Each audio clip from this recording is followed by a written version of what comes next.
வணக்கம் சகோ, இது உங்கள் டிஎஃப் தமிழ் மூவி டைம். இன்னைக்கு டெட் பாய் டிடெக்டிவ்ஸ் அப்படிங்கிற ஒரு ஹாலிவுட் வெப் சீரிஸை பற்றி தான் பார்க்க போகிறோம். ஃபர்ஸ்ட் டெட் பாய் டிடெக்டிவ்ஸ் அப்படிங்கிற இந்த வெப் சீரிஸோடைய கதை என்னன்னு பார்க்கலாம்.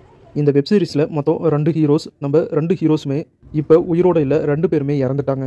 அப்படி இறந்து போன நம்ம 2 ஹீரோஸுமே இப்போ பேயா ஆன்மாவா இந்த உலகத்தில் தான் வாழ்ந்துட்டு இருக்காங்க. இறந்தவங்க ஒன்று சொர்க்கத்துக்கு போகணும், இல்லை நரகத்துக்கு போகணும். ஆனால் நம்ம ஹீரோஸில் ஒருத்தர் நரகத்தில் இருந்து தான் தப்பிச்சு பூமிக்கு வந்திருக்காரு. அது மட்டும் இல்லாமல் இன்னொரு ஹீரோ சொர்க்கத்துக்கு போகணும் அப்படிங்கிற வாய்ப்பு கிடைச்சும் அவர் சொர்க்கத்துக்கு போக மாட்டேன் அப்படின்னு சொல்லி பூமியிலேயே தன்னோட நண்பன் கூட தான் இருக்கணும் அப்படின்னு முடிவெடுக்கிறாரு. அது மட்டும் இல்லாமல் நம்ம 2 ஹீரோஸும் உயிர் நண்பர்களாக இருக்காங்க. 2 பேருமே சேர்ந்து டிடெக்டிவ் டெட் பாய்ஸ் அப்படிங்கிற ஒரு ஏஜென்சியும் உருவாக்குறாங்க. இந்த டிடெக்டிவ் டெட் பாய்ஸ் அப்படிங்கிற ஏஜென்சி மூலியமா இறந்து போய் பிரச்சனையில் இருக்கிற பேய்களுக்கு உதவி செய்யறதுக்காகவே உருவாக்கியிருக்காங்க. ஆத்மா சாந்தி அடையாத நிறைய பேய்கள் இந்த உலகத்தில் உலாவிட்டு இருக்கு. அது மட்டும் இல்லாமல் சில பேர் எப்படி இறந்து போனோம் அப்படின்னு தெரியாமையே பேயா உலாவிட்டு இருக்காங்க. சில பேய்கள் இறந்து போய் பல வருஷம் ஆகியிருந்தாலும் சொர்க்கத்துக்கும் போக முடியாம நரகத்துக்கும் போக முடியாம பூமியிலேயே மாட்டிக்கிறாங்க. அப்படி இருக்கிற பேய்களுக்கு உதவி செய்யறதுக்காக தான் நம்ம ஹீரோஸ் 2 பேருமே டெட் பாய் டிடெக்டிவ்ஸ் அப்படிங்கிற இந்த ஏஜென்சியை உருவாக்கி அந்த பேய்களை பத்தி இன்வெஸ்டிகேஷன் பண்ணி அவங்களுடைய ப்ராப்ளத்தை சால்வ் பண்ணி இந்த கேஸையே முடிக்கிறாங்க.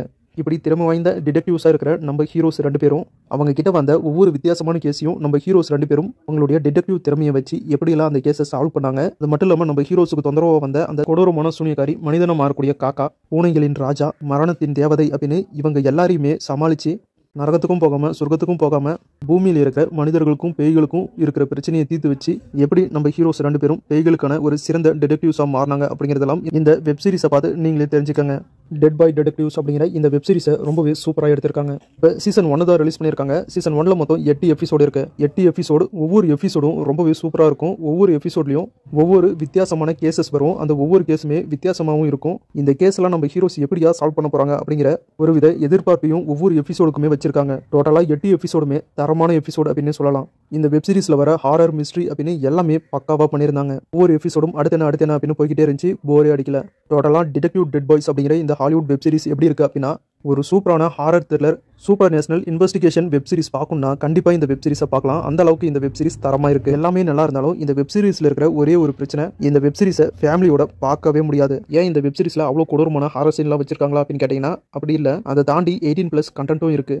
பையனும் பொண்ணும் லவ் பண்ணுறது இல்லை, பொண்ணும் லவ் பண்ணுறது, பையனும் லவ் பண்ணுறது அப்படிங்கிற கான்செப்டோட தான் இந்த வெப் சீரிஸ் கொஞ்சம் இருக்குது. அதனால் ஃபேமிலியோட பார்க்காதீங்க. மற்றபடி வெப் சீரிஸ் ரொம்பவே சூப்பராக இருக்குது. இந்த வெப் சீரிஸ் இப்போ தமிழில் நெட்ஃப்ளிக்ஸில் இருக்குது. செக் பண்ணி பாருங்கள். வீடியோ பிடிச்சா லைக் பண்ணுங்கள். நம்ம சேனலுக்கு தொடர்ந்து சப்போர்ட் பண்ணுங்கள், சப்ஸ்கிரைப் பண்ணுங்கள். அடுத்த வீடியோவில் இன்னும் ஒரு சூப்பரான படத்தோடையோ இல்லை வெப் சீரிஸோடையோ மறுபடியும் உங்களை சந்திக்கிறேன். இது உங்கள் TF Tamil movie time. Thank you.